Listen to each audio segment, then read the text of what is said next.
কিভাবে বিএনপির একজন নেত্রী বলছেন আমরা চাইলে এখানে গুন্ডা নিয়ে আসতে পারতাম, অর্থাৎ গুন্ডার পৃষ্ঠপোষকতা উনারা দিয়ে আসছেন।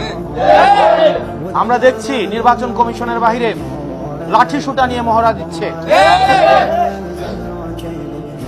নির্বাচন কমিশন, প্রধান নির্বাচন কমিশনের অফিসের যদি এই অবস্থা হয়, সারা বাংলাদেশে এই বিএনপির যারা রয়েছে এই গুন্ডাদের পৃষ্ঠপোষকতা দিচ্ছে, তারা কিভাবে ভোট কেন্দ্র দখল করবে সেটির আজকে হচ্ছে টেস্ট ম্যাচ হয়ে গিয়েছে।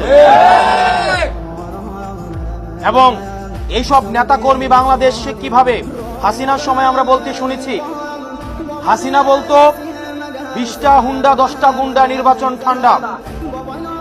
আর আজকে রুমিন ফারহানা, যিনি হাসিনার কাছে ফ্ল্যাটের জন্য আবেদন করেছেন, যিনি হাসিনার পতনে সবচেয়ে বেশি আমার মনে হয় কষ্ট পেয়েছেন, সবচেয়ে বেশি কষ্ট পেয়েছেন, তিনি হচ্ছেন রুমিন ফারহানা।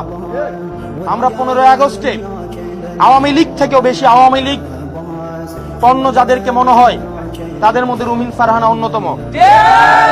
উনি সব সময় বলে থাকেন বিগত 15 বছর নাকি উনি অনেক ভালো ছিলেন। উনি অবশ্যই ভালো থাকবেন, কারণ উনি যত ধরনের আওয়ামী সুবিধা রয়েছে সব ধরনের সুবিধা উনি নিয়েছেন।